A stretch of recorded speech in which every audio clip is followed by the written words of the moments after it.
বন্ধু, এই যে দুইটা হাদিস দুটোটাই কিন্তু আপনার আমার দিকে আসলো। মা বোনেরা মনে মনে টেনশন করতে পারে যে হুজুর আমরা কি বাদ পড়লাম? না না, আমার নবী বলেছেন ফাতেমা তু সাইয়্যিদাতু নিসাই আহলিল জান্নাহ। আমার নবী বলেছেন mother Fatema is the leader of females in জান্নাহ। এই খুশকামদি গ্রামের আমার মা, আমার বোনদেরকে ডেকে ডেকে বলবো গো, আপনারা হৃদয়ের জানালা খুলে শুনে নেন।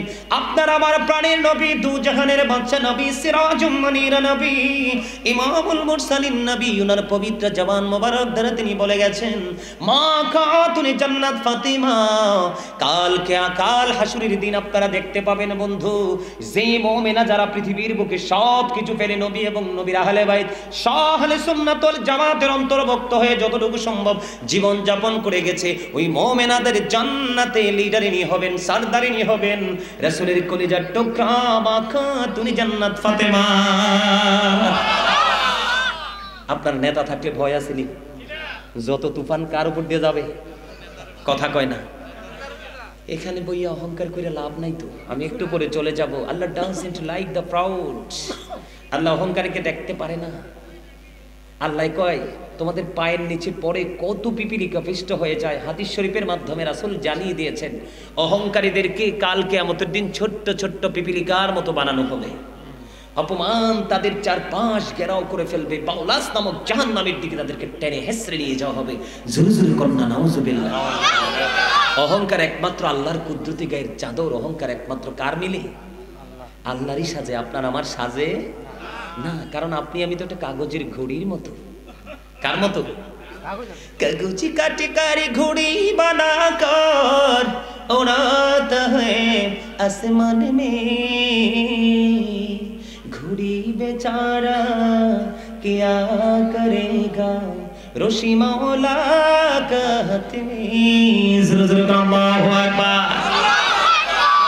ওই যে একটু আগে যে দেহের এবং আত্মার কথা বললাম, এই দেহটা হইল কি কাগজের একটা ঘুড়ির মতো, আত্মাটা হইল রশির মতো, আর নাটাই হলো আজরাইল। আর মালিককে আল্লাহ, যাকে বলা হয় there is no god but আল্লাহ, লা ইলাহা আল্লাহ ইজ ওয়ান, কুল হু আল্লাহু আহাদ। তিনি অর্ডার করবে আর আজরাইল খামচি মেরে নিয়ে চলে যাবে। যদি বলেন আমার ছেলেটা তো কানাডায় থাকে, 10টা বছর দেখি না, আজরাইল তোমারে 20 লক্ষ টাকা দেবো, একটা সপ্তাহ সময় দাও। আজরাইল চুপ, জাস্ট টাইম, নো কমপ্লেইন। কোন ধরনের কোন তর্ক বিতর্ক নাই, কোন আর্গুমেন্ট। এটা আজকে উৎসব করে আপনাদের এদিকে আমি তো আসি না কখনো। এই আপনাদের রাস্তা আমার জীবনে প্রথম আসা। কয়দিন আগেই গলিয়ার চরে আসছিলাম, ওই দিকে আসছিলাম, আমি মুগ্ধ হয়ে গেছি। উপস্থিতিটা কম ছিল, কিন্তু আমি মনে হয় সর্বোচ্চ আধা ঘন্টা না, সর্বোচ্চ সম্ভবত আধা ঘন্টা আলোচনা করেছি। কানায় কানায় ভরে গেছে, আমার নামতে ইচ্ছে করেনি, কিন্তু তারপরও নেমে গেছি। কারণ আমার পরের দিন প্রোগ্রাম ছিল কক্সবাজার বিমানবন্দর, একবারে সমুদ্র সৈকতের তীরে। ওই যে কক্সবাজারের রানওয়ে আছে না, যেটা আপনারা অনলাইনে দেখেন, মানুষ দেখার জন্য পাগল, একেবারে রানওয়ের কাছাকাছি ছিল প্রোগ্রামটা। এই জন্য চলে গেছি, নাহলে তাদেরকে আরো আধা ঘন্টা সময় দিতাম। যাই হোক, আমার আলোচনা মোটামুটি শেষের দিকে চলে আসতেছে। আমাদের মাঝে পীর সাহেব কেবলা আসবেন, আপনারা ওনার কাছ থেকে ওনার দর্শন নেবেন, ওনার কাছ থেকে দোয়া নেবেন, আপনারা তারপরে বাড়ি যাবেন। একটা রাত্র এমনও হতে পারে আজকের এই মাহফিলটা জীবনের শেষ মাহফিল হতে কি পারে না? কথা বলেন, পারে কি পারে না? তাহলে আপনার আমার ভয়ের কোনো কারণ আছে? আপনাদেরকে প্রথমে দেখাই দিলাম পৃথিবীতে একজন সাধারণ জায়গায় হক্কানি আলেম এবং ওলিদের সাথে মিশলে আল্লাহ কয় জান্নাত। কি আপনি যদি আরো বেশি টেনশন করেন, আরে এটা তো সলিমুদ্দিনের ফলায় না, সবাই আল্লাহর ওলি মানলেও আমি মানবো, আপনি হয়তো ওনাকে বিশ্বাস করবেন না, মানবেন না, এটা আপনার পার্সোনালিটি। কিন্তু এর পরের দিন আপনি যেতে পারেন আহলে বাইতের কাছে। কার কাছে? নবীর পরিবারের কাছে। নারীদের জন্য একটা অপশন, পুরুষদের আপনারা মুরব্বী তাদের জন্য একটা অপশন, যুবকদের জন্য একটা অপশন। বেছে নিতে পারেন। ওইখানে তো কোনো সন্দেহ নাই। ওইখানে কি কোনো সন্দেহ আছে? ওখানে কোনো সন্দেহ নেই। সম্মানিত উপস্থিতি, এগুলো একটু বুঝতে হবে আমাদেরকে। অন্তর দিয়ে প্রেম করতে হবে। প্রেম ছাড়া আমাদের সফলতা কোনোভাবেই সম্ভব হবে না। আমার কাছে একটু অনুরোধ করেছিলেন, কর্তৃপক্ষ যে হুজুর, আমি আহলে বাইত নিয়ে বেশি কথা বলবো না, অনলাইনে বিস্তারিত ব্যাখ্যা করা আছে সব বিষয় নিয়ে। আমাকে অনুরোধ করেছিলেন, আমার আজকে মূল বিষয় ছিল যে একটু পর্দা নিয়ে আজকে আলোচনা করার। তো পর্দা নিয়ে এত ছোটখাটো বিষয় না যে ঢুকবো আর বের হবো। তারপর আপনাদেরই প্রতিকূল অবস্থা দেখে আমি এতক্ষণ এতগুলো কথা বলেছি, বিভিন্ন দিক থেকে আপনাদেরকে বোঝানোর জন্য আমি চেষ্টা করেছি। সম্মানিত উপস্থিতি, আমার প্রথম যে আলোচনা, এই আলোচনার সাথে আমার যে পর্দার বিষয়টা, এটা কিন্তু একেবারেই ডিভাইড, ঠিক না? তো পর্দার কথাটা যদি আমরা সবাই কিন্তু একবারে এক কথাই বলি, নারীদের পর্দা। আসলে কি পর্দা শুধু নারীদের? পর্দা কিন্তু পুরুষের জন্য ফরজ, নারীর জন্য ফরজ, অস্বীকার কোনো সুযোগ। আর অসংখ্য পুরুষ আমার কাছেও সামনেও আছে, এদের পর্দাই তো নাই। শুধু আপনারা মহিলাদেরকে জোয়ায় রাখবেন ওরার নিচে, খাড়ির নিচে, আর আপনারা খালি উকি ঝুঁকি দিয়ে ওই বাড়ির বউর দিকে তাকাবেন, ওই বাড়ির মেয়ের দিকে তাকাবেন, স্কুল কলেজে যাইতে লাগলে পোলের কিনারায় 3 রাস্তার মোড়ে দাঁড়িয়ে ইফটিজিং করবেন। এটা কোন ফতোয়াতে পাইছেন? নারীদের বেলায় এক ধরনের আইন, পুরুষের বেলায় এক ধরনের আইন। নারীদেরকে বলা হয়েছে ওয়াকারনা ফি বুয়ুতিকুন্না ওয়ালা তাবাররাজনা তাবাররুজাল জাহিলিয়াতিল উলা। ওয়াজ করে আল্লাহ, আমি না। নারীদেরকে বলেছেন পর্দায় থাকার জন্য, ঘরে থাকার জন্য। ওই জাহিলি যুগের নারীদের মতো নিজের রূপটা অন্য বেগানা পুরুষকে দেখাইতে আল্লাহ নিষেধ করেছেন। আর পুরুষদেরটা একেবারে সিম্পল, লিবাসুত তাকওয়া যালিকা খায়র। আল্লাহ আদম সন্তানকে 3টি পোশাক দিয়েছে, একটা লজ্জাস্থান থাকার, আরেকটা মোটামুটি সাজের, আরেকটা হলো তাকওয়ার। সবচেয়ে বড় বিষয়টা হলো তাকওয়া। কারণ আল্লাহ বলেছেন আল্লাযীনা আমানু, যারা ঈমান এনেছে, ওয়া কানু ইয়াত্তাকুন, এবং তাকওয়া অবলম্বন করেছে, লাহুমুল বুশরা, তাদের জন্য সুসংবাদ, ফিল হায়াতিদ দুনিয়া, দুনিয়ার জীবনে, ফিল আখিরা, এবং পরকালের জীবনে। আপনারা ওয়াজ বুঝেন না নাকি পেটে ক্ষুধা লাগছে? আল্লাহ কয় আগে আপনি ইমানদার হইবেন। কি হইবেন? ইমানদার হইবেন। দ্বিতীয় অপশন হলো ইমানদার হওয়ার পর আল্লাহকে ভয় করবেন। আপনি ইমান আনার পরে, ভয় করার পরে আল্লাহকে তোমার আমি স্বাধীন করে দিলাম। কি করে দিলাম? দুনিয়া তো তোমার জন্য সুসংবাদ, আখিরাতেও তোমার জন্য। তো এই জন্য তাকওয়াটা সবচেয়ে বড়। মানুষকে আল্লাহ সুন্দর করে বানাইছে। আমি যদি ছোট্ট করে বলি, কোরআন শরীফের 30 পারায় সূরা ইনফিতরের মধ্যে আল্লাহ বলেছেন, ফি সূরাতিম মা শাআ রাক্কাবাক। আল্লাহ ওয়াজ করতেছি আমি, ক্লান্ত হইতেছে তোমরা, কত দুর্বল। আইরে এখনই দুর্বল হইলে হইব? কথা কন না। আল্লাহর মন মতো করে আমাদেরকে গঠন করেছেন। আল্লাহ ক্রিয়েটেড দ্য মাইন্ড। আল্লাহর ইচ্ছে মতো করে আমাদেরকে বানাইছে। কি কয়? এই কোরআন সাক্ষী। সময় লাগবে, নাহলে খুলে খুলে এক একটা আয়াত ধরে ধরে ওয়াজ করতাম। সূরা 3 খুলে দেখেন, এই ওয়াজ সবার মুখস্থ। এই আয়াতটা, লাকাদ খালাকনাল ইনসানা ফি আহসানি তাকওয়িম। আসমান, জমিন, চন্দ্র, সূর্য সবকিছুর চাইতে মানুষ সুন্দর। আপনারা বলেন পোশাক না থাকলে কি মানুষটা সুন্দর? আর ধরে কম। পোশাক, নারী বলেন পুরুষ বলেন, পোশাক না থাকলে কি মানুষটা সুন্দর? এখন আপনারই আল্লাহ সুন্দর রাখার জন্য পোশাক দিছে, আপনি তো উলঙ্গ হয়ে গেছেন। তা আপনি কি আল্লাহর সাথে যুদ্ধ ঘোষণা করতেছেন না? আল্লাহ কয় কাজ করো একটা, আপনি করেন আরেকটা। বাপরে বাপ, কয় কোটি টাকার মালিক জানি আল্লাহরে কিন্নাই ফেলাইছে। আর জান্নাতের টিকিট তো হাতে, ঘরের দরজার গেটে এত শক্ত, আজরাইল 1000 চেষ্টা করলেও ঢুকতে পারবে না। দেখছেন নি সালাক যে এটা নাউজুবিল্লাহ কয়ে ফেলছে, আর বাকিগুলো হুজুরে কি কয় রে? আরে নাউজুবিল্লাহ বলেন না কেন? ফেরেশতাদের কাছে কি কোনো কিছু ডরায় এরা? হ্যাঁ, আজরাইল কি ডরায়? আজরাইল ভয় পায় না, তবে সম্মান করে। যারা নবীর প্রেমিক, অধিক বেশি নবীর প্রেমিক, আজরাইল নিজেই কথা দিয়েছেন, তোমার মৃত্যুর সময় আমি তোমার প্রাণটা এমন ইহসানের সাথে কবজ করব যেমনি নবী রাসূলের প্রাণটা আমি কবজ করেছি। তোমাকে দিন শেষে যেতে হবে প্রাণের নবীর কাছে, ছাড়া উপায় নেই। সম্মানিত উপস্থিতি, এই কথা বলো কেন তোমরা? আল্লাহর হাবিবের দরবারে অন্ধ সাহাবী আব্দুল্লাহ আসতেছেন। রাসূলের কাছে নারী ছিলেন। রাসূল বললেন, হাদিস শরীফের মধ্যে এসছে, তোমরা কি করো? এখান থেকে আত্মগোপন করো। তখন ওই দুইজন বলেছিলেন, ইয়া রাসূলুল্লাহ, আব্দুল্লাহ কি অন্ধ নয়? আল্লাহ রাসূল বলেছেন, আব্দুল্লাহ হয়তো অন্ধ, কিন্তু তোমরা তো অন্ধ নও। তার মানে অন্ধ পুরুষও যদি রাস্তা দিয়ে হাইটা যায়, জানালা দিয়েও কি দেওয়া যাবে না? কি করা যাবে না? আপনার বাড়ির আঙিনা দিয়ে, কলা গাছ দিয়ে আপনার স্বামী আপনাকে বেড়া দিয়ে গেছে পর্দা ঢাকার জন্য, আপনি যাইতেছে, ওরা মাইকিং করতেছে, আপনি চাইছেন, আপনার পর্দা শেষ। কারণ চোখের জিনা কি? দেখা। চোখের অপরাধ কি?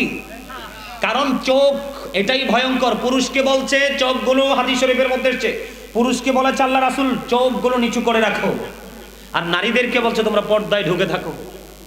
ঘর থেকে বের হইলেও তোমরা ঘর নিয়ে বের হয়ে আসো, উদিলা হয়ে বাইর হওয়া যাবে। এইটাই তো শিক্ষা। এখনকার যুগে ননদের হাজবেন্ড আর দেবরের সাথে ভাবিদের বেশি মেলামেশা। আল্লাহর হাবিবকে যখন প্রশ্ন করা হলো দেবর সম্পর্কে, রাসূল আপনার মতামত কি? আমার নবীজি বলছেন, দেবরের সাথে দেখা করার চাইতে একটা ভাবির মৃত্যু অনেক বেটার। নাউজুবিল্লাহ বলবেন না? নারীদের জন্য কত রেড সিগন্যাল দেখেন। আল্লাহর হাবিব বলেছেন, যাদের স্বামী বাড়িতে নাই ওই মহিলাদের কাছে তোমরা যেও না। তার কারণ যেখানে একজন বেগানা পুরুষ থাকে, আরেকজন বেগানা নারী থাকে, এখানে মনে করবা থার্ড পারসন হলো শয়তান। শয়তানের কাজ কি? শুধু পেস্ট লাগায় দাদা, আরো কত পেস্ট লাগায়, ঠিক না? এই জন্য আল্লাহ রাসূল বলছে, আয় যার স্বামী বাড়িতে নাই ওই বাড়ির সীমানাও। হাদিস শরীফের মধ্যে এসেছে, বেগানা নারীর সাথে কোনো খারাপ কাজ করতে হবে না। যেই মহিলার স্বামী বাড়িতে নেই, ওই মহিলার শুধু বিছানার একটা কর্নারে তুমি বসেছো, ওই বসার কারণে তুমি এত বড় অপরাধ হয়েছে, সব ভয়ঙ্কর অজগর তোমার জন্য জাহান্নামে বরাদ্দ আছে। নাউজুবিল্লাহ বলেন না? আরো জোরে। আর নারীদেরকে বলেছে, তোমরা হলা গোপনীয় জীব, তোমরা ঘর থেকে বের হয়ে উদাম হয়ে হাঁটাচলা করো না। কারণ নারীরা যখন ঘর থেকে বের হয়, তখন শয়তান তাদেরকে দেখলে নোংরা দৃষ্টিতে উকিঝুঁকি দেয়। নাউজুবিল্লাহ বলেন না? আরো জোরে। আর সবচেয়ে বড় ভয়ঙ্কর, ঘরে বলেন, ভাইয়ে ভাইয়ে বলেন, জালে জালে বলেন, ভাই বোনে বলেন, শ্বশুর শাশুড়ির সাথে ছেলের দ্বন্দ্ব বলেন, সবগুলোর মূল শয়তানি হলো দাজ্জাল মহিলা, দায়ুস মহিলাগুলো। শুধু দায়ুস মহিলা না, পুরুষও দায়ুস আছে। যেই স্বামী তার স্ত্রী কোরআন হাদিসের দৃষ্টিভঙ্গি অনুযায়ী ওই পুরুষের সাথে দেখা করা, কথা বলার কোনো বৈধতা নেই, ওই সমস্ত পুরুষের সাথে কথা বলার পরেও স্বামী তার স্ত্রীকে কন্ট্রোল করে না, তাকে শাসন করে না, ওই স্বামীও দায়ুস। তার জন্য জাহান্নামটা বরাদ্দ। আমার কথা কি বুঝতে পারতেছেন আপনারা? এখন তো আমাদের দেশে বেধির কোনো শেষ নাই। নারীরা পরে পুরুষেরটা, পুরুষরা বলে নারীরারটা। এই দুই দলকে আল্লাহর হাবিব অভিশপ্ত করে গেছেন, লানত দিয়ে গেছেন। এর মধ্যে একটা নারী হলো মর্দা মহিলা। এক ধরনের নারী আছে, এদেরকে মর্দা মহিলা হাদিসের ভাষায় বলা হয়। দেখবেন পুরুষের মতো চলতে পছন্দ করে, আছে না? স্বামীকে বলে তুমি পিছনে থাকো, আমি সামনে। যে স্টাইলে হাঁটে ও, পুরো রাস্তা লইয়া নিয়ে হাঁটে, এমনি বাতাস লাগলে না খালে পড়বেন, ঠিক না বেটি? হ্যাঁ, আল্লাহর হাবিব ওই মহিলাদেরকে বলেছে, মর্দা মহিলা যারা, তোমরা কোনো টেনশন করো না, তোমাদের জন্য স্পেশাল রিসিপশনের ব্যবস্থা আছে, স্পেশাল আপ্যায়নের ব্যবস্থা আছে। ওই যে একটু আগে বলেছিলাম তিনাতুল খাবাল, ওই মর্দা মহিলাদের জন্য তিনাতুল খাবালটা বরাদ্দ করা আছে, যেটার একটা জাহান্নামের নিংড়ানো রক্তপুঞ্জ। জোরে জোরে কন্যা নাউজুবিল্লাহ। আল্লাহর হাবিব বলেছেন, যেই নারী পোশাক পরার পরেও তার শরীর দেখা যায়, তোমরা মনে করবা সেই নারী পোশাক পরিহিত নয়, ওই নারী উলুঙ্গিনী ল্যাংটা। যেরকম নাউজুবিল্লাহ। কারা আরেকটা পুরুষের হৃদয়ে কুমন্ত্রণা জন্ম দেয় এবং নিজে আরেকটা পুরুষের আকর্ষিত হয়, আর ওই সমস্ত নারী এবং পুরুষদের মাধ্যমেই সমাজের মধ্যে ব্যভিচার। আর এখন তো বর্তমানে বাংলাদেশে একটা বের হয়েছে, আপনারা জানেন কি, সমকামিতা, যেটা লূত আলাইহিস সালামের জামানায় ছিল। নাউজুবিল্লাহ বলেন না। সমকামিতা দেদারচে চলছে। আপনারা জানেন না এটা কত বড় ভয়ঙ্কর কাজ। আমি আপনাদেরকে বলছি, ছেলে যখন উপযুক্ত হবে কন্ট্রোল করবেন। একা পার না পারলে সমাজের বিচারকদেরকে নিয়ে কন্ট্রোল করবেন, তারপরও তাকে থাল ছাড়া। আমি বলি, সোজা করে বলে দেই, আল্লাহর হাবিব বলে দিয়েছেন, তোমরা যখন ঘুমাবে দুইটা উপযুক্ত যুবক একই কাঁথার নিচে ঘুমাবে না, একবার আলাদা থাকতে হবে। উপযুক্ত দুইটা যুবতী একই কাঁথার নিচে ঘুমাবে না, একজন আরেকজনের লজ্জাস্থানের দিকে তাকাবে না, একটা যুবতী আরেকটা যুবতীর লজ্জাস্থানের দিকে তাকাবে না, একটা যুবক আরেকটা যুবকের লজ্জাস্থানের দিকে তাকাবে না। এর মধ্যে সবচেয়ে বড় একটা গবেষণা থেকে বের হয়ে আসলো, সবচেয়ে বড় ভয়ঙ্কর একটা কথা হলো, সমাজের মধ্যে, জাতির মধ্যে সবচেয়ে ভয়ঙ্কর যত নোংরামি আবিষ্কার করে সেটা হলো বড় লোকের ছেলে মেয়েরা। একটু থাইমে গেলেন যেন। The rich are not always happy, ধনীরা সব সময় সুখী নয়। The poor are born to suffer, গরিবরা জন্মগ্রহণ করেছে শুধু দুঃখ ভোগের জন্য। গরিবদের দুঃখের কোনো শেষ নাই, বড় লোকদের সুখের কোনো শেষ নেই। এই জন্য আমাদের পূর্বসূরি আইম্মে ইকরাম আমাদেরকে এলান করে দিয়ে গেছেন, তোমরা কি করো না, বড় লোকের ছেলেদের সাথে তোমরা মেলামেশা করো না, ওঠা বসা করো না, কারণ তারা হলো একটা যুবক এবং যুবতীর চাইতেও বড় ফিতনা। ওমা, এরা ঠিকও কইতে জানে না, বুঝেন নাই? হ্যাঁ, কি সমাজের তোয়াক্কা করে নাকি কে তাকে প্রহার করবে বা তাকে শাসন করবে? তাকে তো সামনে দাঁড়িয়ে কথা বলার মতো ওই দুঃসাহস নাই, কারণ তার বাবার অনেক টাকা, যারা আছে তাদের টাকাই তো নাই। সে কিন্তু কাউকে কি করে না, পরোয়া। এই জন্য আপনি গরিব আপনার ছেলেকে কন্ট্রোল করতে হবে, তাহলেই এই দেশ থেকে সমকামিতা দূর হবে। না হয় সমকামিতা দূর করা সম্ভব নয়। এই বিষয় নিয়েও আমার একাধিকবার আলোচনা করেছি, অনলাইন থেকে খুঁজে বের করে নেবেন। বিশেষ করে যুবকদেরকে বলবো, এটা অনেক বড় নোংরা একটা কাজ। এই তোমরা যখন পর্দায় ঢুকে যাবে, তখন কিন্তু একজনের দিকে আরেকজনের কোনো লালসা জন্মাবে না। জোরে জোরে কোন ঠিক না বেঠিক? নারীদেরকে আপনারা পর্দায় রাখতে হবে, তার পাশাপাশি যুবকদেরকে, পুরুষদেরকে রাখতে হবে। এদিকে তাকান, আল্লাহর হাবিব দেখতে পেলেন, হযরত আবু হুরায়রা রাদিয়াল্লাহু তাআলা আনহু থেকে হাদিসটা বর্ণিত। আজকেও আসরের নামাজ পড়ে বসে বসে এই অধ্যায়টা একটু দেখলাম। একজন নামাজের নিয়ত বেঁধে ফেললেন, নবীজি বললেন তুমি উজু করে এসো। তিনি নামাজটা ভেঙে উজু করতে গেলেন, আবার উজু করে এসে আবার তিনি নামাজের নিয়ত বাঁধলেন। আমার নবীজি বললেন তুমি উজু করে আসো। তিনি আবার নামাজ ভেঙে উজু করতে গেলেন। তৃতীয়বার আমার রাসূলকে অত্যন্ত নমনীয়ভাবে প্রশ্ন করা হলো, ইয়া রাসূলুল্লাহ, বারবার আপনি বলছেন উজু করে আসার জন্য, ইয়া রাসূলুল্লাহ কেন গো? আমার নবী বলেছেন, সেই যে পোশাকটা পরে নামাজ পড়ছে, এই পোশাক পরে নামাজ পড়লে আল্লাহর দরবারে নামাজ কবুল হবে না। কেন? সমস্যাটা কোথায়? ওই যে বলেছি তার পোশাকের পর্দা নাই। আপনি নামাজকে গ্র্যান্টেড করতে হলে আপনার কিন্তু পোশাকের পবিত্রতাও থাকতে হবে। আল্লাহ বলেছেন লিবাসুত তাকওয়া যালিকা খায়র, আল্লাহর কাছে সবচেয়ে উত্তম পোশাক হলো তাকওয়ার পোশাক। এই যুবক, আমার দিকে তাকাও। এই দিক দিয়ে উপর দিয়ে যুবকদের লুঙ্গি হোক, প্যান্ট হোক, পায়জামা হোক, ট্রাউজার হোক, যেটাই হোক, তুমি যেটাই পরো, উপর দিয়ে থাকতে হবে তোমার নাভি বরাবর অথবা উপরে। কোনোভাবেই কিন্তু নিচে 1 ইঞ্চি পরিমাণ নাভির নিচে নামানোর কোনো ওয়ার্ডার কোরআন দেয়নি, আল্লাহ দেয়নি। আর নিচে দিয়ে থাকতে হবে টাকনোর উপরে। এখানে দুইটা অপশন। একটা হলো বৈজ্ঞানিকদের গবেষণা। বৈজ্ঞানিকরা তো এমনি এমনি গবেষণা ইনস্টিটিউট তৈরি করেনি, এরা কোরআন থেকে বৈজ্ঞানিক হয়েছে কিনা? কথা কয় না।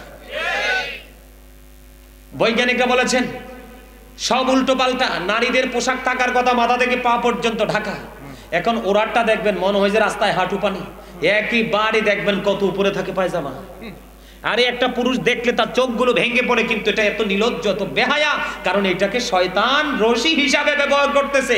আজ না হয় কাল কোনো না কোনো ভদ্র পুরুষকে এই অসভ্যকে দিয়ে ঘায়েল করে তার ফিউচারটাকে একবারে অন্ধকার আচ্ছন্ন করে দিবে। কথা বুঝেন নাই? নারীদেরটা থাকার কথা একেবারে নিচে, এরাটা উঠছে উপরে, পুরুষেরটা থাকার কথা উপরে, এটা গেছে একেবারে পায়ের মুড়ার নিচে। এরা কয় হুজুর আমরা ডিজিটাল। কিটাল? ডিজিটাল। নাউজুবিল্লাহ কোন? আরে আরা জানে প্রশ্ন করতে পারেন, বলে হুজুর কেন গো তার নামাজটা হচ্ছে না? আল্লাহর কোরআন দিয়ে আল্লাহ রাব্বুল আলামিন বলে দিয়েছেন, উপর দিয়ে নাভি বরাবর অথবা নাভির উপরে, নিচের দিক দিয়ে বন্ধ টাকটার উপরে, এই কন্ডিশনে পোশাক পরা আমরা ইমানদার হিসাবে আমাদের জন্য ফরজ। আবার কি জানেননি, এরার মনের ভিতরে কি জানি কয়দিন পরে পরে ওঠে, আমি বলতেও পারি না। শার্ট একটা পরে পইরে কি করে জানেননি? দেখাই একটু, এই যে এই দিকটা আছে না, এই দিকটা, এই শার্টটা খুলে দেয়, দুইটা খোতাম খুললে দেয়, বাতাস লাগাই বকে। ওই যে রাসূলের সুন্নাহ, রাসূলের প্রেম নাই। আল্লাহ রাসূল সব সময় ওনার চেস্ট মোবারককে ঢেকে রাখতেন। এটা ঢেকে রাখা আমরা উম্মত হিসেবে আমাদের জন্য সুন্নাত। কি দেখেন না, কষ্ট মষ্ট করে বাবার থেকে মার থেকে কিছু লুকে এটুকে টাকা নিয়ে সুন্দর একটা কলারওয়ালা গেঞ্জি পরে, গুতাম আছে সামনে, গুতাম ছাড়া কিন্তু কিনবে না গোলগোলা, কারণ এদিকটা তো খোলা যাবে না, এদিকটা খোলা। আর সবচেয়ে লজ্জার কথা কি বলবো, হাদিস শরীফ থেকে যেটা বুঝাইতে চাইছি, আল্লাহ রাসূল বারবার বলেছেন তাকে ওযু করে আসার জন্য, কিন্তু কেন? নামাজের নিয়ত করার পরেও এটা আমাদের জন্য একটা শিক্ষা যে সে নামাজ পড়তেছে, নামাজ হবে না, কারণ শরীয়তের সীমা লঙ্ঘন করেছে, বর্ডার ক্রসিং হয়ে গেছে, তার পোশাকটা টাকনুর নিচে চলে গেছে। জোরে কর না নাউজুবিল্লাহ। আল্লাহ যারা ব্যবসার মাধ্যমে ঠকায় কাস্টমার, তাদের সাথে তাদেরকে ক্ষমা করবে না, তাদের দিকে রহমতের দৃষ্টিতেও তাকাবেন না কাল হাসরের দিন। যারা উপকার করে খোটা দেয়, তাদেরও সেম কোয়ালিটি। এর মধ্যে সবচেয়ে ভয়ঙ্কর কথা হলো যারা অহংকার করে করে টাকনুর নিচে ঝুলিয়ে ঝুলিয়ে পোশাক পরে। বুখারীতে এসেছে জাহান্নামে যেতে হবে। নাউজুবিল্লাহ বলেন না আরো জোরে। তাহলে নারীদের সাথে সাথে পুরুষেরটাও জরুরি না? দেখবেন আগামীকালকে ডিজিটাল মুসল্লি, আপনি দেখবেন আপনাদের মসজিদের সামনে, আমারটা মনে রেখে যাইয়েন, দেখবেন আগামীকালকে এক কাতারে দাঁড়াইছে, এতে জিন্স প্যান্ট পরে, পিছনের কাতার তেরুকুতে গেছে, পিছন দিক দিয়ে লজ্জাস্থান পুরাটাই দেখা যায়। ও মা, আমি কি বলছিনি? দেখা যায় না? তা আপনাকে কি এই জায়গাটা দেখাই যাওয়ানোর জন্য পোশাক দিছে? ঢাকার জন্য, কারণ আপনি সবচেয়ে দামি মানুষ। হিন্দু, খ্রিস্টান, বৌদ্ধ, ইহুদি, নাসারা, এদের জন্য তো জাহান্নাম বরাদ্দ করেছে। আল্লাহ বলেছেন উইদ্দাতিল কাফিরিন। নাউজুবিল্লাহ বলে, ইন্নাল কাফিরিনা কানু লাকুম আদুওয়াম মুবিনা, দ্য হেরিটিক্স আর the eternal enemy of the believers. ঈমানদারদের প্রকাশ্য শত্রু হলো বেঈমান কাফিরেরা। প্রশ্ন করতে পারেন, বলে হুজুর এই অসভ্য পোশাকের আবিষ্কারটা কে করলো? করেছে বেঈমানেরা। তারা চায় আমরা ধ্বংস হয়ে যাই। দেখেন না ফিলিস্তিনের কি অবস্থা করছে ইসরায়েলিরা, কিন্তু এরা কি কোনোদিন বিজয়ী হবে? কোনোদিনও বিজয়ী? আল্লাহ বলবে কোন ফায়াকুন, একেবারে লেভেল হয়ে যাবে। এরা এত খারাপ, যুগে যুগে নবী রাসূলদেরকে কষ্ট দিয়েছেন, সাহাবায়ে কিরামদেরকে কষ্ট দিয়েছেন। এই দেশেও আলেম ওলামাদেরকে, পূর্বসূরি আইম্মায়ে কিরামদেরকে অনেক কষ্ট, দুঃখ, যন্ত্রণা দিয়েছেন। ঠিক না ঠিক? এখন প্রশ্ন করতে পারেন, বলে হুজুর এ পোশাক আবিষ্কার করলো কে? যারা আমাদের শত্রু, এগেনিস্ট পার্টি, তারা। যেমন ধরেন হাদিস শরীফের মধ্যে এসেছে, আমার নবীজি বলেছেন আমার উম্মতের জন্য যদি কষ্টকর না হতো তাহলে আমি বলতাম প্রত্যেকটা নামাজের আগে তোমরা মেসওয়াক করো। সুবহানাল্লাহ বলেন না? আজকে মেসওয়াক কৌশলে ডিলিট করে দিয়ে ডিজিটাল ব্রাশ আমাদের হাতে তুলে দিয়েছে, যেটার মধ্যে সুন্নাহ নাই। এই চট্টগ্রামের নাবি হলো খুলশি, শিল্প কারখানা সবচেয়ে বড় প্রভাবশালীদের এরিয়া হলো, যারা চট্টগ্রাম যান তারা জানেন। আমার তো গোটা বাংলাদেশ আর বাকি নাই, দেশের গন্ডি ফারি আল্লাহ রাব্বুল আলামিন বাহিরেও কয়েকটা দেশ সফর করার সক্ষমতা দিয়েছে, দেখেছি। শোনেন, আমি চট্টগ্রাম, আরিফ তোরার মনে আসেনি রে? ওই যে চট্টগ্রামে যে আলোচনা শেষ, বিশাল প্রোগ্রাম, এক ভদ্রলোক আসছে, উনি সরকারি জব করেন, তো উনি কাপড় চোপড় খুলতেছেন, ফ্রেশ হয়ে তিনি বেডে যাবেন, এর মধ্যেই ভেসে ভেসে ওনার কাছে আমার কণ্ঠটা চলে গেল। উনি বলতেছে, মানে ওনার কাছে মনে হচ্ছে যে এই সুরটা ওনার কাছে একটা অদৃশ্য থেকে আসছে। সন্তান করতে করতে দেখি যেন অদৃশ্য থেকে আসছেন, এটা বাস্তবে। উনি কি করলেন, খাওয়া দাওয়া বন্ধ করে পাগলের মতো ঘর থেকে বের হয়ে গেলেন। ভদ্রলোক বের হয়ে সোজাসুজি বিশাল বড় উপস্থিতি, আপনারা জানেন না চট্টগ্রাম হচ্ছে প্রেমের শহর, যেই জায়গা আমার সবচেয়ে বেশি যাওয়া হয়।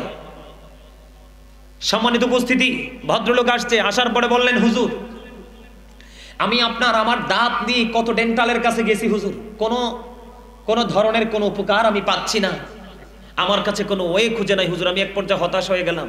হঠাৎ করে একদিন অনলাইনে ঢুকে দেখলাম আপনার একটা আলোচনা আমার চোখের সামনে এসেছে। সেই আলোচনাটা ছিল মেসওয়াকের ফজিলত নিয়ে। সুবহানাল্লাহ বলেন না? এই অসংখ্য মুসল্লির মাঝে স্টেজে এসে বলতেছে, হুজুর যেদিন আমি এই আপনার আলোচনা শুনলাম সেদিন থেকে আমি বিশ্বাস করে মেসওয়াক করা শুরু করে দিয়েছি হুজুর। পরে ডাক্তারের কাছে গিয়েছি, উনি বলতেছে আমার দাঁতে কোনো সমস্যা নেই। এটা আসলে ওই যে রাসূলের আদর্শটা, রাসূলের ওয়ার্ডারটা আমি জাস্ট আপনাদের সামনে তুলে ধরেছি। আপনারা অত্যন্ত ভালোবেসে এটাকে গ্রহণ করেছেন, এটাই আপনার মুক্তির জন্য। ফয়সালা হারিয়ে যাওয়া সুন্নাতকে উঠিয়ে দিবেন, 100 শহীদের মর্যাদা নিয়ে জান্নাতে ঢুকতে পারবে। জোরে জোরে করুন সুবহানাল্লাহ। আবার নবীজি বলেছেন উম্মতের জন্য কষ্ট হবে, কত দরদি ছিলেন আমাদের, আর আমরা কত কষ্ট দিচ্ছি কন্টিনিউ আপনার আমার প্রাণের নবীকে। নবীজি বলেছেন কষ্ট হবে এজন্য বলিনি, তারপর আমরা উম্মত হিসাবে কি করা উচিত না? অবশ্যই উচিত, কিন্তু দুর্ভাগ্যজনক হলেও সত্য আমরা কিন্তু মেসওয়াকটা করতে পারছি না, কারণ ওই বেঈমানের কৌশলে আমাদের হাতে ব্রাশ তুলে দিয়েছেন, একটা সুন্নাতকে কৌশলে কবর দিয়ে দিয়েছেন। সম্মানিত উপস্থিতি, প্রত্যেকটা এলাকায় এলাকায় আঙ্গিনায় আঙ্গিনায় ফুরকানিয়া মাদ্রাসা ছিল। সকালে মুখরিত হয়ে যেত এলাকার আকাশ বাতাস কোরআনের আওয়াজে। কৌশল করে তারা বাংলাদেশের কিছু দালালকে হাত করে তারা কিন্ডারগার্টেন ঢুকিয়ে দিয়েছে। সকালে মারা এখন আর বাচ্চাদেরকে নিয়ে মাদ্রাসায় যায় না, ওই যে কিন্ডারগার্টেনের দিকে দৌড়ায়। এটা হলো তাদের একটা অপকৌশল, মুসলমানকে ধ্বংস করার অপকৌশল। ঠিক তেমনি ভাবে সম্মানিত উপস্থিতি, নারীদের জন্য বের করেছে পাতলা পোশাক, আর পুরুষের জন্য বের করেছে ছোট্ট পোশাক। আপনি বলবেন যে হুজুর আগামীকালকে থেকে আমি নিচে দিয়ে পটে টাকনোর একেবারে উপরে উঠাবো, মেনে নিলাম উপরে উঠাবেন, কিন্তু আমি আই এম প্রমিস হাজার চেষ্টা করেও আপনি উপর দিক দিয়ে নাভির উপরে প্যান্টটাকে উঠাতে পারবেন না। তার কারণ হলো তার জন্মই হয়েছে, এটাকে ক্রিয়েট করা হয়েছে স্মল, ছোট করে। এটা তাদের একটা অপকৌশল, আপনি কেন বুঝেন না? আল্লাহর হাবিব বলেছেন এই দুনিয়াতে যে সুখ্যাতির পোশাক পরবে তাকে সর্বোচ্চ লানতের পোশাক পরানো হবে হাসরের দিন। যেই ব্যক্তি পৃথিবীর খ্যাতি সম্মানী পোশাকের তোয়াক্কা করেনি, শুধু তোয়াক্কা করেছে আল্লাহ রাসূলের কথার, সেই ব্যক্তির সামনে বিভিন্ন কোয়ালিটির জান্নাতি পোশাক তুলে দেওয়া হবে। আল্লাহ রাসূল বলেছেন তার যেটা মন চায় সে সেটাই গ্রহণ করতে পারবে। ঠিক তেমনি ভাবে আমাদেরকে জিন্স প্যান্ট নামক অভিশপ্ত পোশাক দিয়ে ম্যাক্সিমাম যুবকরা তারা যে সময় শিখবে সেই সময় তাদের এই পর্দাটাকে হরণ করে নিয়ে গেছে, এবং এই পোশাকটা পরে নামাজ পর্যন্ত আপনি পড়তে পারবেন না। বলে হুজুর সমস্যাটা কি? আল্লাহ বলছে একটা, আপনি করছেন আরেকটা। আপনাকে তো এত বড় দুঃসাহস দেওয়া হয় নাই। এই জন্য পর্দার প্রতি আপনাদেরকে অত্যন্ত গুরুত্বশীল হতে হবে, অত্যন্ত গুরুত্ব আমাদের থাকতে হবে পর্দার প্রতি, নারী এবং পুরুষ উভয়। নারীও দায়ুস হয়ে যাবে, না হয় পুরুষও দায়ুস হয়ে যাবে। আপনার আমার বাঁচার কোনো রাস্তা খুঁজে পাবো না, ঠিক না বে ঠিক? ম্যাক্সিমাম মহিলাদেরকে চায় চুলগুলো কিন্তু বাহির থেকে গনা যাবে, এইরকম না? এই জায়গা থেকে আপনাকে আমাকে বের হয়ে আসতে হবে। শোনেন, প্রত্যেকেই দেখছি ছেলে যখন বড় হয়, ছেলেকে বিয়ে করানোর সময় যখন আসে, সবাই ভদ্র একটা বউ খুঁজে। দাদা কি বলে? ভদ্র বউ খুঁজে না? আপনাদের সবার বাড়ি বাড়ি ঘরে ঘরে দিয়ে সব ডিজিটাল। এখন প্রত্যেকটা বাবা যদি মেয়েদেরকে নামাজি, ফরেজগার, ধার্মিক, পর্দাশীল বানায়, তাইলে অটো প্রত্যেকের ঘরে পর্দাশীল বউ চলে আসবে। আর প্রত্যেকটা বাবা মেয়েদেরকে পাঠাবেন শপিং কমপ্লেক্সে, ডিস্কো জুতা পড়ায়া, পায়ে আলতা, কপালে টিপ দিয়ে, একদম পাঠিয়ে দিবেন। আবার ছেলে বড় হওয়ার পরে পর্দাশীল বউ খুঁজবেন, এই প্রত্যাশা কখনোই পূরণ হবে না। হবে? আপনারা কি আমার কথাগুলোর বাস্তবতাকে একটু উপলব্ধি করতে পারতেছেন? আপনারা যদি আগামীকালকে থেকে আপনাদের এলাকা প্রত্যেকটা মেয়েকে শাসন করে করে যদি পর্দাশীল বানাতে পারেন, দেখবেন অটোমেটিক্যালি পর্দাশীল বউ আপনার ঘরে চলে আসবে, ভদ্র বউ আপনার ঘরে চলে আসবে। এই জন্য রাসূল বলেছেন, তোমরা নবীর প্রেম শিখাও, নবীর আহলে বাইতের প্রেম শিখাও এবং কোরআন তেলাওয়াত শিখাও। কারণ আল্লাহ রাব্বুল আলামিন দুটো জিনিস আমাদেরকে দিয়েছেন, এর মধ্যে আল্লাহ is all in all, follow his law and light for eternal success. আল্লাহ রাব্বুল আলামিন বলেছেন, আল্লাহ রাব্বুল আলামিন আমাদের জন্য দুটি নিয়ামত দিয়েছেন, একটা হলো ল আর একটা হলো লাইট। ল মানে কি? আইন। আর আইন কোনটা? কোরআন। কি? আর লাইট কাকে বলা হয়? রাসূল। কি? জোরে জোরে সুবহানাল্লাহ। রাসূল কি লাইট না? লাইট ইংলিশ শব্দ, আর কি আরবিতে বলা হয় নূর, বাংলাতে বলা হয় আলো। সুবহানাল্লাহ বলেন না? আরো জোরে। তাহলে আমাদেরকে কি করতে হবে? এই আইনের ভান্ডারের সাথে আমাদেরকে যুক্ত হইতে হবে। আমি বলছি না যে আপনারা পৃথিবীতে কাজ করবেন না, পৃথিবীর যে আপনার যেই সব ধরনের সুবিধা পাওয়ার জন্য যে যে জায়গাগুলো আপনাকে আলিঙ্গন করতে হবে, আমি বলছি না যে আপনি সেই জায়গায় যাইয়েন না, আপনি সেই জায়গাগুলোতেও যাবেন, সময় সময় আবার জেনে বুঝে আপনি ইসলামের আইনগুলো আবার মেনে চলবেন। তাহলে আপনার দুনিয়াটা হবে নেয়ামত, পরকালটাও হবে নেয়ামত। আজকে কিন্তু বিশেষ করে আমাদের যুব সমাজ একেবারে ধ্বংস হয়ে গেছে, কারণ ইসলামের ছোঁয়া নাই বললেই চলে।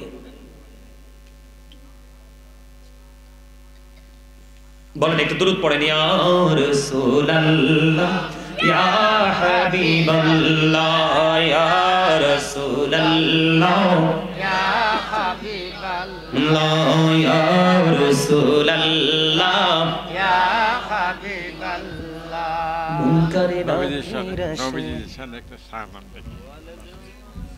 আলহামদুলিল্লাহ, দাদাই কইছে নবীজির শানে একটা শান গাইতাম।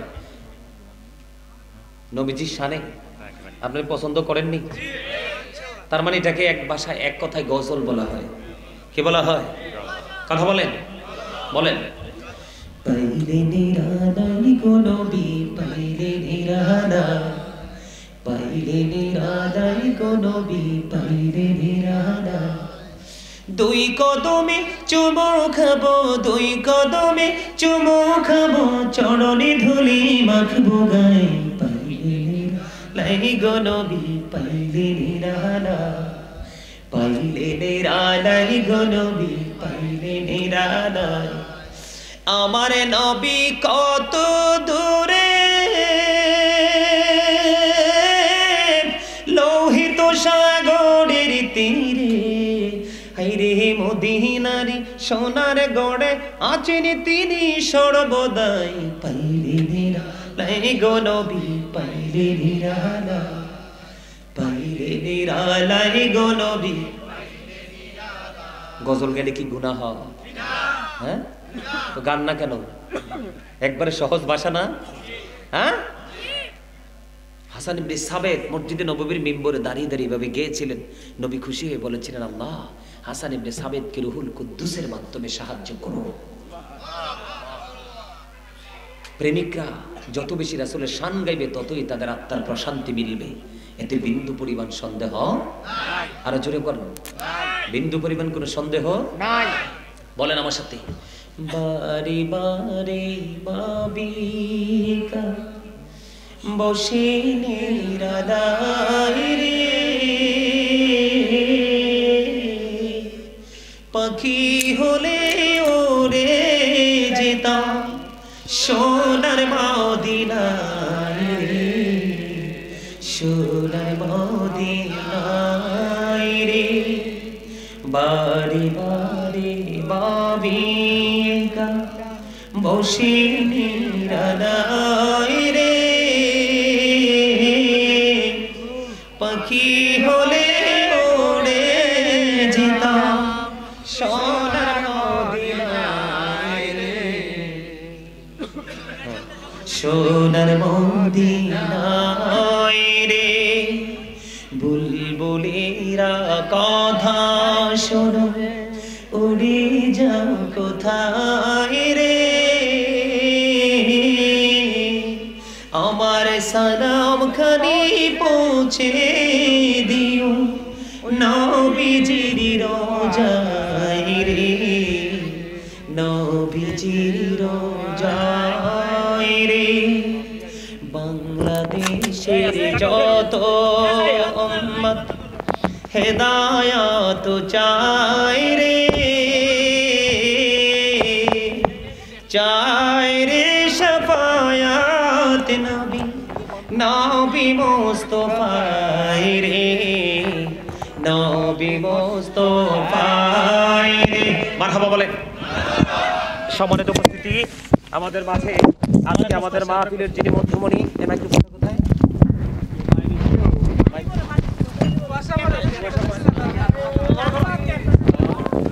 আসেন আসেন,